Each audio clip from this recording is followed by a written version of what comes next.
G'day, Chris here and welcome back to Clickspring. As part of the process of investigating how the Antikythera mechanism was made, I've made a set of hand-cut files using mild steel as a substitute for the wrought iron that was likely used in antiquity. But of course, when it comes to hardening those cutting surfaces, there's a problem. And it's the same problem as that faced by the original maker more than 2,000 years ago. Mild steel has insufficient carbon to simply heat and then quench harden. So in this video, I'm going to use the ancient process of case hardening to harden the file surfaces. It involves heating the work in close proximity to a carbon source to absorb carbon into the surface prior to quenching. And although the recipes for the carbon sources do vary a lot, the active ingredients of the method that I'm using are easy to identify and were readily available in the ancient world. Common table salt, flour to act as a binding agent, and scrap leather as the carbon source. For convenience, I used the same process that I used to make charcloth to turn the leather into charcoal, by sealing it in a small tin and then heating with a propane torch.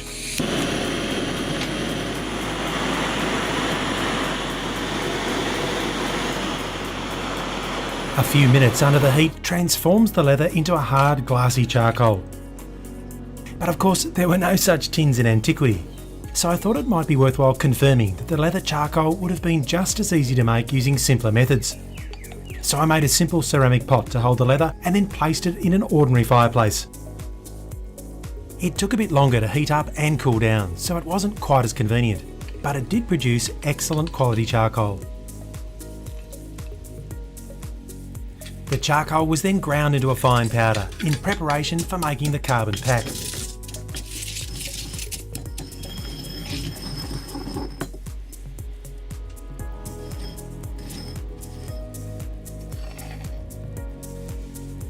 I mixed the carbon powder with salt and flour in the proportions listed on screen, and then turned it into a paste with a small amount of water.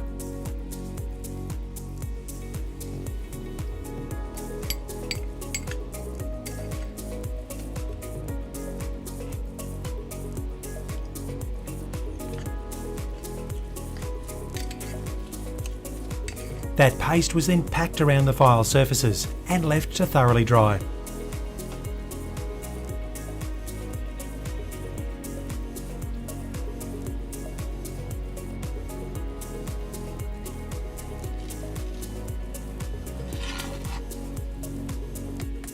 Now, a reasonable degree of case hardening can be achieved by simply heating this carbon pack as is. But to optimise the chemical reaction, the process is best conducted in an airtight environment.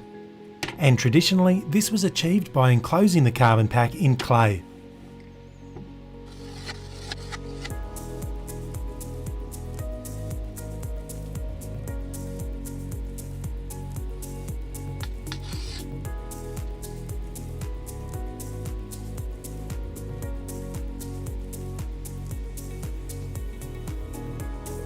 Again, for convenience, I'm using a modern propane furnace to do the heating, but a charcoal furnace from the period would have been quite capable of raising the clay to a red heat. And it's at this red heat temperature that the transformation begins. The metal is now in what's known as the austenite phase and has a strong affinity for more carbon.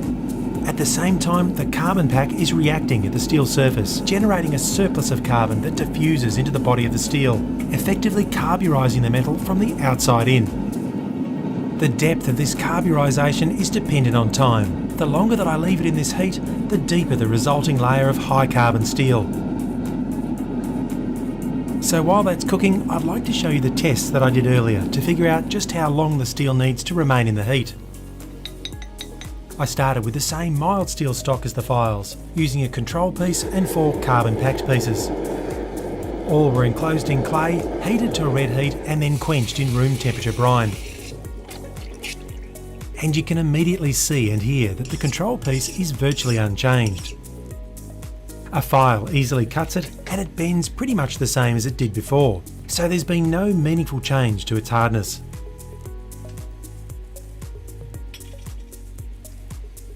But a quick file test shows that the other pieces have certainly changed, and an attempt to bend the material shows just how dramatic that change is. The rods are no longer soft and ductile, but now hard and very brittle. The austenite has been transformed into a hard crystalline microstructure known as martensite that appears as a silver-white ring around the darker, low-carbon interior. And you can clearly see it progressing towards the centre of the metal as a function of time. The longer the material spends in the heat, the deeper the layer of martensite. Now, a cutting tool like a file doesn't really need the hard layer to be particularly deep, so I removed them after 20 minutes, which I figured would give a suitable hardness to the teeth, but also ensure that the interior remained reasonably ductile.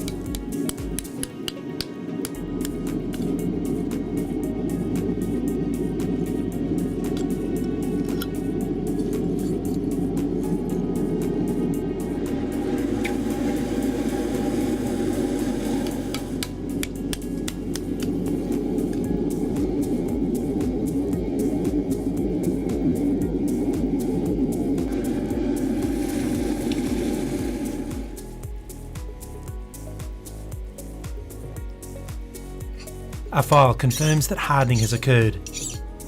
And it's interesting to now see that the metal has changed enough to generate the unmistakable spark pattern of high carbon steel.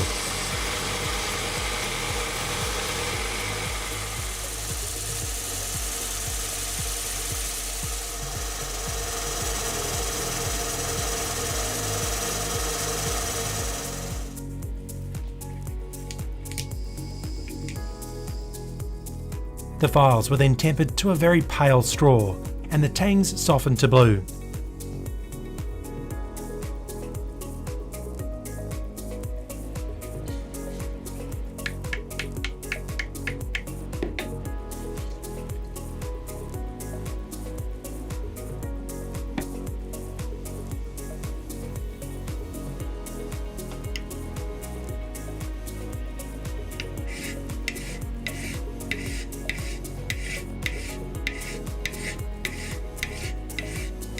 Today, modern steel composition means that there are several ways to form tempered martensite, in addition to the process that I've shown in this video. And we use it in much of our day-to-day life, mostly without even being aware of it. But in the ancient world, before it even had a name, this is one of the ways that it was formed, using a simple process and the simplest of ingredients. Thanks for watching. I'll see you later. Now, for those of you who have requested it, you'll be pleased to know that the Clickspring fire piston is now available for purchase. It has the same features that you'll recall from the prototype, but with the more presentable finish that you'd expect for a commercial product. I've recorded a dedicated video to coincide with its release, where I go into a bit more detail on how it works and how to use it, so be sure to check out that video when you can. And if you'd like to get an immediate $10 discount on your purchase and at the same time support the channel, then consider becoming a Clickspring patron. As a patron of the channel, you not only help me bring you more and better video content, but you also get immediate access to the Patron series of videos, free plans for the Patron series projects, and as I mentioned, for a limited time, $10 off on your purchase of the Clickspring fire piston. Visit patreon.com/Clickspring to find out more. Thanks again for watching. I'll catch you on the next video.